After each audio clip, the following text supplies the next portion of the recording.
Today, we're going to talk about exactly what manifestation is. Because the ideas that many people have about manifestation are fairly far removed from what manifestation actually is.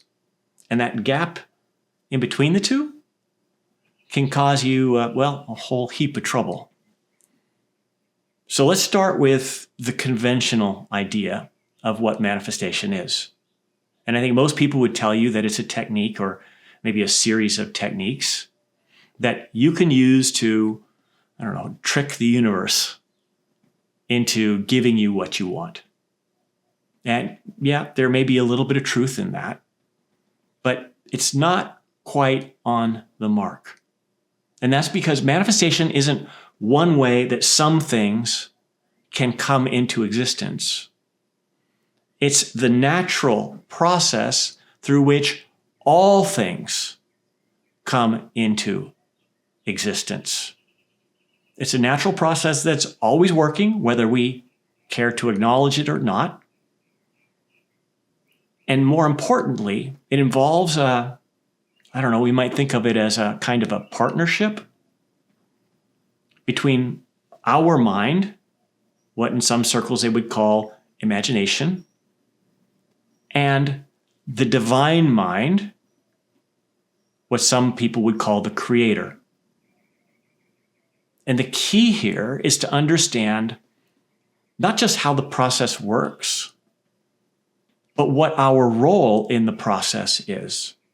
Because when we're ignorant of that role, we can be just as easily victimized by the process as we can be helped by the process.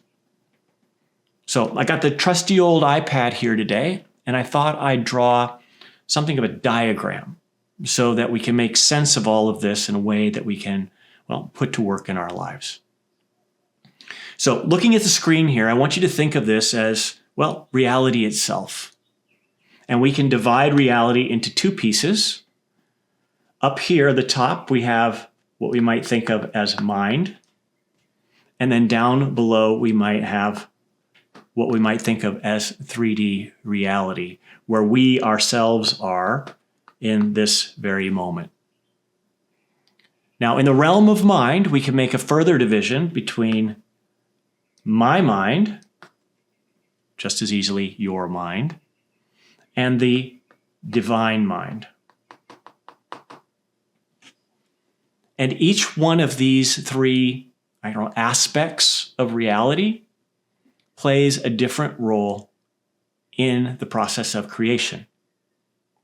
So it all starts, as I kind of mentioned earlier, in our mind, in your mind, in the realm of imagination. And the role of imagination, or your mind, is to command what is to be created. That command then goes to the divine mind, and the divine mind creates what is to be created. And that in turn, after some time, a period of time you might think of as the gestation period, whatever has been commanded is then displayed into 3D reality. Command, create, display. And some of you may recognize that in the biblical sense, it's the seed and the soil and the harvest. Reap what you shall sow, and all of that. So the process itself then is pretty simple. But the tricky part is that it's not just any old thought that manifests, and that's probably a good thing because you think about all of the crazy things that go through your mind on a daily basis, and if everything popped into existence immediately, I think we'd probably have more trouble than we do already. But the nature of the kind of thought that commands the creation is a thought that is believed to be true. Maybe said better, it's a thought that is believed to be already true. So what that means is something that I want is not believed to be already true. It's wanted, but it's the whole wanting is really indicating an absence of it. But when a thought is believed to be already true, that's what we call an assumption. And the law of assumption is the name of this whole process. And that's where it gets tricky. Because I need to hold an assumption in my space of imagination, in the realm of what I like to think of as mental conception, before it can be birthed. But I need to also hold that so-called command in imagination, believed to be true, for the duration of the gestation period. And that's something that many of us don't do. We want something, which is not having it, or we worry about getting something, which is not having it, or maybe we even hold the belief that we have it for a period of time until we notice that it hasn't showed up yet, and then we doubt that it's going to happen. And again and again and again and again, what we do is we are sabotaging the very process that is here to serve us. Not intentionally, mind you, but because maybe we haven't been taught the way it works, and maybe we haven't developed the necessary skill to hold in that space of imagination in our mind that which we want as if it's already true. So you can see the work is quite simple. But importantly, the process can work against us just as easily as it can work for us. Ask me how I know. Because as you struggle for something, and I just from personal experience, I've struggled for months at a time, sometimes years at a time, in order to achieve something in life.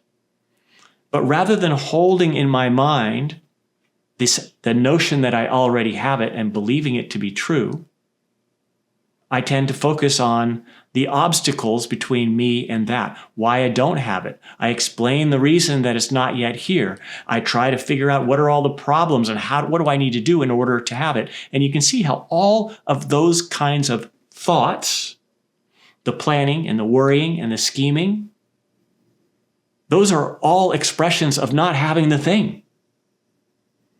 And when I'm expressing not having the thing, I'm commanding, you got it, not having the thing. And around and around and around we go. So with this model in mind, the invitation becomes to watch what it is that we populate into our minds, into the realm of imagination. What mental conceptions are we commanding to be birthed into our experience? And if you're anything like me, when you start studying the types of things that you're holding in your mind, you will be startled about the number of things that you are holding up there that you really don't want to see birthed into your experience. Unwittingly, accidentally, not your fault,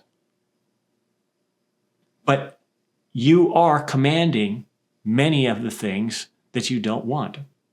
Or we could say another way, all the things you don't want have been commanded. Because once again, manifestation is not one way that things are created into our experience. It is the natural process through which all things are being created into our experience. And we're participating in that process every moment of every day, whether we choose to realize it or not. So, take a look. Let me know in the comments what you think about what you've have been populating into your mind. And until next time, go have some fun.